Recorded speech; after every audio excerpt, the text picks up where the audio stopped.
Next, Under the Lights. Brothers fighting for each other. Nobody is tighter than we are. It's time to kick off a season. Football back, baby. Let's go. From Dade County to Pensacola, buckle up the chin strap. No questions asked tonight, guys. We make plays. Y'all finish. Who will be Florida's top team and hsfootball.com's top 25? Come over here with your game face on. That's what we're waiting for this moment right here. Get your popcorn ready. It's game time. Under the Lights. It's turn up time. Put a show on tape.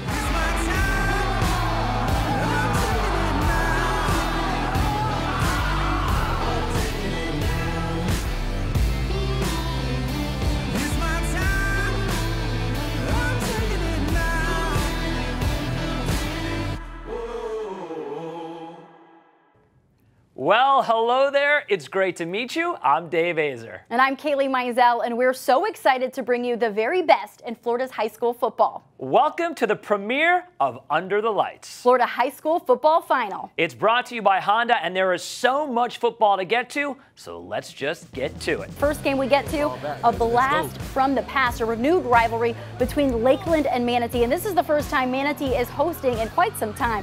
The Class 7A reigning champs came to play. Lakeland driving. Finley Graham with the QB keeper. Lakeland strikes first blood, and Dave, they don't stop there. Lake Wales transfer Mason Martin deep to Arian Smith, and he makes this touchdown look easy. Not even the camera can cover him. He's faster than the camera.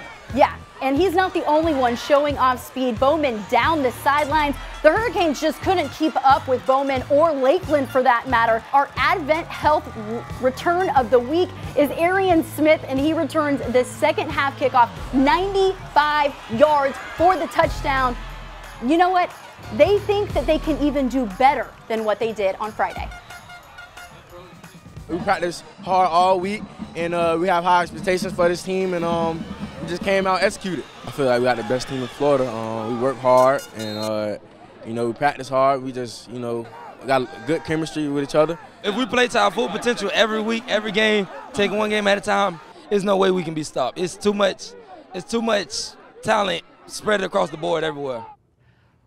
Well, another school with talent across the board, the team that lost to Lakeland in last year's 7A championship game, the St. Thomas Aquinas Raiders. They are our preseason #1 team. St. Thomas flying out to California to take on De La Salle. St. Thomas huddling up, formulating a plan of attack, and it worked. Let's pick it up in the first quarter. St. Thomas trailing 7-0, but not for long, as quarterback Zion Turner keeps it himself to put the Raiders on the board. How about a little more Turner, this time through the air, deep ball down the sideline, and check out this catch, Kailey. A beautiful one-handed grab by one of the premier wideouts in the country, Georgia commit Marcus Rosemy. I'm speechless. That's OBJ style. Love it. Well, how about a Turner trifecta? Here he is again, a beautiful touch pass to Theandris Freeman, pushing the lead to 21-7. The Raiders would add a late field goal, and St. Thomas travels cross-country to get a big W, 24-14. Showing special teams love there. Miami Central battling St. Francis Academy, USA Today's 6th-ranked team in the country. Check out Biff Poggi, St. Francis' head coach, rocking the sleeveless shirt. Now, he's a former investment fund manager who clearly did not spend all his money on clothes. On offense, the Rockets struggled to get it going. Travis Marsh is picked off by Luke Hill, who has no trouble turning that into a pick six. An easy touchdown for him as St. Francis celebrates, while Central tries to figure out what's going on the sideline. And actually, it kind of worked because things turned around a bit. Here's an inside handoff to Amari Daniels. He's one of the top 40 prospects in the state, breaks a couple of tackles, reaches the end zone. Maybe we have a ball game? Well, unfortunately, the momentum was short-lived because Blake Corum hauled in yet another touchdown pass, and you know what? We're not done with him yet. Yeah, I'm thinking we're going to hear from him again. Again, yes. Back and forth we go. Now it's Central's turn to find the end zone on a passing touchdown to Shamar Zaragoza, and the fans are fired up except for those two who are texting, "Put your phones down!" In the end, though, too much St. Francis, too much Blake Corum. The Michigan commit scored 4 touchdowns, had 155 total yards. Jim Harbaugh is going to like him. Final score, St. Francis Academy 49, Miami Central 13. Trinity Christian has already had to deal with some adversity this year. A lightning struck the school a couple weeks ago, leaving the school without power, so the boys have had to practice without having any facilities and also in the Jacksonville sun. But that didn't stop their excitement on game day as they take on the Columbia Tigers. First offensive play from Trinity. Look out, Caleb Killian on the Jets. Conquerors up 7-0. Got some Jets on him. Then it's the Tigers' turn, executing to perfection. Jordan Smith to Kellen Calum. Check out that spin move all the way to the end zone. Columbia can't be stopped. Smith fakes the handoff, adds another Columbia score, and they just don't look back, beating up on Trinity 38-7. Cardinal Gibbons taking on Miami Northwestern in a battle of 2018 state champions. Both teams jacked up. Northwestern picking up where it left off last season as Class 6A state champs, and the Bulls came out firing. Quarterback Kamani Brown hits Romello Brinson for the deep ball down the left sideline. That's offense. How about special teams? Check out this punt and check out where it lands down at the 1-yard line. That led to bad field position for Gibbons and a pick six by Ronald Delaney III, which is our Vico Painting defensive play of the week. And after he scores, he's just going to keep on running. That got the fans fired up. More defense for Northwestern, pressure and a sack by Terrence Lewis. Now let's go back to special teams. This time it's a blocked punt.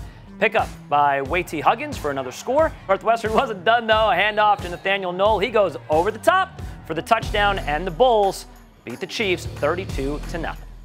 Deerfield Beach taking on Carroll City in the best of Dade versus Broward. New Chiefs head coach Joshua Taylor running his hurry-up offense, and Dave, it is working. Jovan Ferguson for the score, but Carroll City just getting started. Saquon Smith takes the snap, looks down the field to Ty Jones-Bell, and he has nothing but room. Takes it all the way to the house. Boy, bye. The Chiefs not done yet, this time showing off their power. Check this out. Barreling through players into the end zone. Carroll City showing off their playbook now. Smith takes the snap, laterals to Marcel Williams. He throws to Bell, 46 yards. The Alabama commit had more than 100 yards. Carroll City finished with more than 400 yards of total offense, and they downed Deerfield Beach in the upset 24-12. First quarter of our show is in the books. Yeah, got the jitters out of the way, but we want to hear from you. Follow along with us at UTL Florida on Twitter. Use that hashtag, and coaches, we want to see plays, highlights, whatever big games you got, let us know. Stay tuned. Under the Lights gives you an all-access look at one of Miami's best rivalries.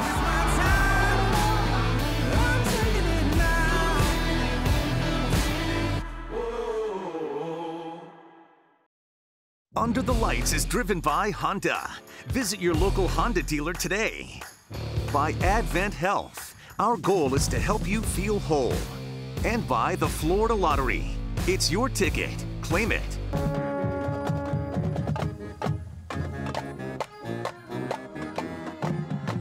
Those sweet sounds of the Manatee Marching Band. Check out that bass player. He is rocking it out. What a good time. Thanks to our friends at Fox 30 WFOX TV for sending us some of the best highlights from Jacksonville. Mandarin, the reigning state champs, taking on a scrappy Atlantic Coast. Georgia commit and future Heisman winner, no pressure. Carson Beck takes it in himself, 7-0. Mandarin. Beck has an arm too. We all know that. Deep bomb to Jalen Smith makes a nice grab. Atlantic Coast fought hard in this game, but Mandarin prevails and moves to 1-0. No questions asked tonight, guys. We make play. Y'all finish. When in doubt, fire. When in doubt, fire. When in doubt, fire. When in doubt, fire. When in doubt, fire. Man, let's go kick some butts tonight. Let's go, baby. Man, that has me fired up. Edwin Farmer, the Vanguard coach, getting his team ready to play Gainesville. And the Canes driving Jacob Hansen over the top to Rod Williams, the catch and the score. And that got the Canes band going, but this silences them. The Knights. Tyrell Randall takes it to the end zone, and Vanguard keeps rolling. Stephen Curry drops back and delivers a bomb. Trevante Rucker, the Orlando Health catch of the week. And you know what, Dave? Why don't they just do it again? Seems like a smart idea. This time, Curry to Leonard Manuel. A Gator commit, by the way. Vanguard over Gainesville, 33-15. Godby was a solid 11-2 last year, facing off against Lincoln to start the season. Lincoln's Christopher Beard looks for an open man. Then why not just take it himself for the score? And then we've got another quarterback who thinks he can do the same. This time, big man, Sage Ennis, 6'4", 225, takes it himself. Yeah, he's a big guy, but he's got it going on. Lincoln rolls behind their dual threat QBs 32-12. We are flying through these highlights. Yes, and we want to hear from you guys. To nominate players, use the hashtag UTLFlorida. That's how we'll hear from you. More to come on Under the Lights. We go inside the rivalry called the Bishop Bowl. And our rankings have a shakeup already. Josh Wilson joins us to break it down.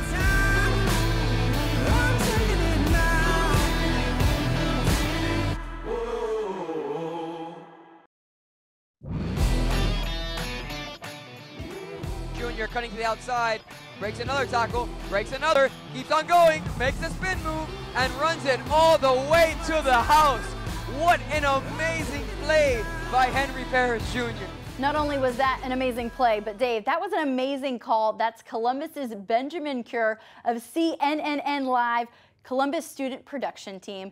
Benjamin, you killed it. I see many Emmys in your future, and we appreciate you guys sending us the goods. And we'll play it if you send it to us. That highlight, by the way, coming up later in the show. All right, more highlights. Monsignor Pace taking on American Heritage, ranked 8th in our poll, and Heritage setting the pace. Edwin Rhodes III hits Vincent Davis III. Is that 6 degrees of separation from the defensive back? Heritage scored in the air and scored on the ground. Carlson Joseph proves to be rather shifty. He scores. Heritage rolls 49-10. You got some puns going on there. Norland at Miramar. Timothy White Jr. rocking the chain while the cheer team is just straight up rocking. Kirkland Thomas takes the snap, hits a wide open Chad Alchemy, who makes it to the end zone. Norland responds with Jaden Williams. We're gonna celebrate first. All the way to the end zone, that's Chad over there. Norland responds when they make it to the end zone, but Miramar comes out on top, 25-10. Western High School taking on Everglades. Western so excited, they're doing backflips. That was impressive right there. Western on offense through the air as Saquon Smith hits Shamar Wright down the right sideline for the score. Everglades turn to try the deep ball. Edric McDade lets it fly, but standing there waiting for it is James Williams, who's the #1 prospect in Florida as a junior. You don't see many D-backs who are 6'5". That big fella's got some moves. Look at him rumble. Western beats Everglades 58-0. And Luther Campbell, all business as Edison takes on Jackson. Red Raiders, Heath Moore. This is Willie White that he's hitting for the bomb in the end zone. Such a nice play. And then later, the handoff and also getting all the way to the end zone. That's Rashad Davis. But it's Edison's ball game. They win 41-12 over Jackson. And congrats to Uncle Luke, his first victory as Edison's head coach. Well, we're very excited right now because we're bringing in the guru. Oh yeah, he's great. We love this guy, Josh Wilson. He's the founder of FloridaHSFootball.com, and I think probably knows more about high school football in Florida than anybody. We love him. How you doing, buddy? Doing all right, man. After a crazy and wonderful week 1, here I am. Here you are, here we are. Tell us, after that week 1, who is your biggest mover inside the top 10? Well, how about those Miami Carroll City Chiefs moving up into the #7 spot, jumping 13 spots, and really just jumping into that spot after showing up and overcoming the adversity of a coaching change a few weeks right before the start of the season. They proved a lot of things wrong to a lot of people, and here they are. They came out and made a statement. Yeah, that's a great choice. Obviously, they had a huge weekend. Okay, that brings us to the top 5, your top 5 for the state. Here we go. Let's start with number 5. Number 5, how about the Armwood Hawks out of Seffner? All right, good start. We like that. All right, so that's number 5. Now, who do you have for number 4? Number 4, those Columbia Tigers out of Lake City. How about those Tigers? Because going over 38-7 over the previously ranked team that was at number 4 last week, the Trinity Christian Conquerors, just literally took care of business at home against Trinity Christian. Which brings us to a pretty powerful top 3. Who do you got at number 3? Miami North Washington. Okay. They're in the Bulls. Okay, now I'm really excited for your top 2. It's kind of between 2 schools, maybe the Class 7A champs and the people that they beat last year. Who is number 2? So those St. Thomas Aquinas Raiders right there at number 2. Interesting Locked choice. in, so I'm assuming then number 1 is... The Lakeland Dreadnoughts. They're defending 7A state champions, still holding that number 1 spot going into week 2. Now, did you give any thought to putting St. Thomas number 1? Look, they traveled across country. They had a huge win. I gave it a little bit of thought, but I'm still sticking to my guns right now about sticking with Lakeland at number 1 after they went into Bradenton and just literally took care of business against Manatee, shutting them out on the road. They definitely did, and they are the reigning 7A state champs. So we get it. Thanks, Josh. Thanks. Take care, Josh, and we'll see him every week on the show. We still have one more quarter to go, and we're going to save the best for last. Oh, yeah. I've got a really exciting segment coming up. Stay tuned. Under the Lights gives you an all-access look at one of Miami's best rivalries. Butter the popcorn, because those highlights are next.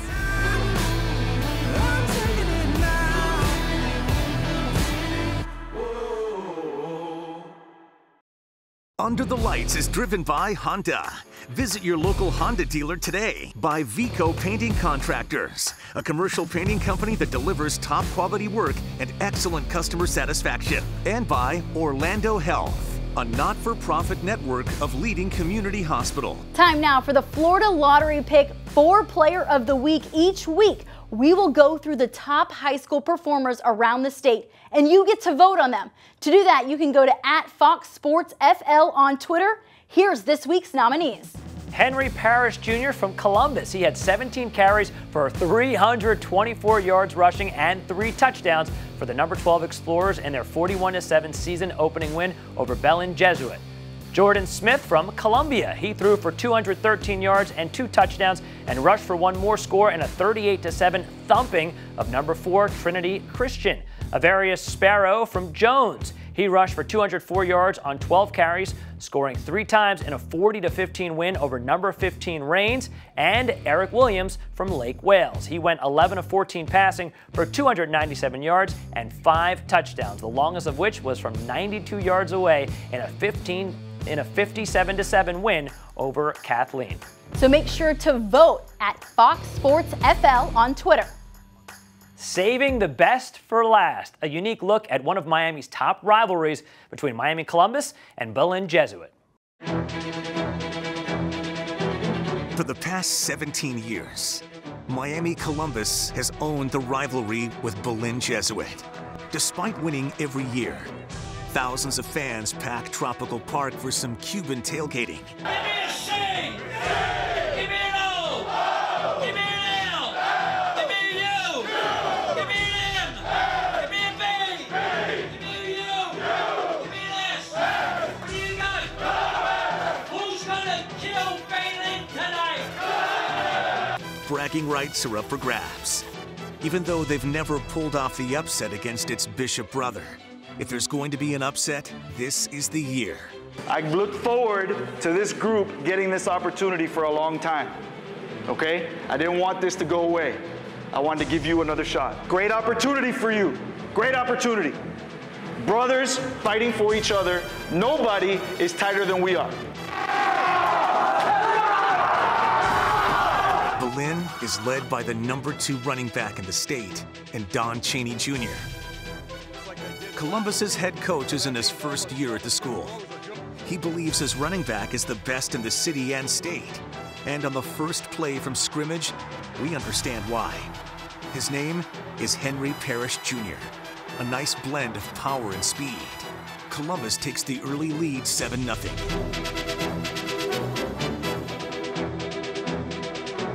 The Explorers' defense has both size and speed. The C-Bus defense calls themselves the Darkness because it swallows backs like a black hole in space. Defensive end Elijah Roberts is the face of the program, as Coach Dunn says. It doesn't take long for the defense to stuff the wing-teed offense. It was only a matter of time before Don Chaney Jr. got to show everybody his next-level talent.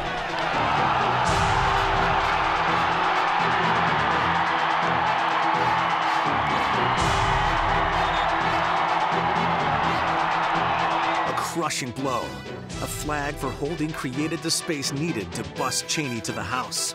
With just under a minute left in the half, Cheney finds the pylon and gives fans hope, a glimmer of an upset. Hey, let's just execute the offense. Be physical. Get lined up as fast as we can. Echo the formation. Let's finish this game the right way. The way we train, the way we worked out all summer, we're in better shape than that. No turnovers in the second half. It's ours. 1, 2, 3, move! In the second half, cramping hit the Wolverines like a storm. In the end, it was Henry Parrish Jr. that made the most of his opportunity, racking up 324 yards on the ground and a hat trick of touchdowns. But it was this run that had the crowd hooting and hollering.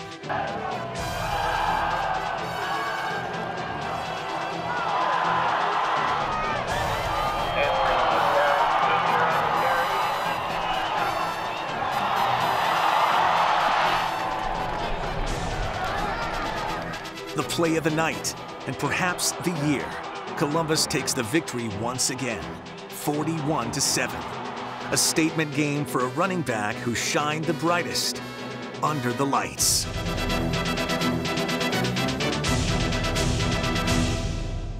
All right, we are wrapping the show, and it's time to award some helmet stickers. And a big thank you to Rydell for hooking us up with this beautiful helmet. Thank you.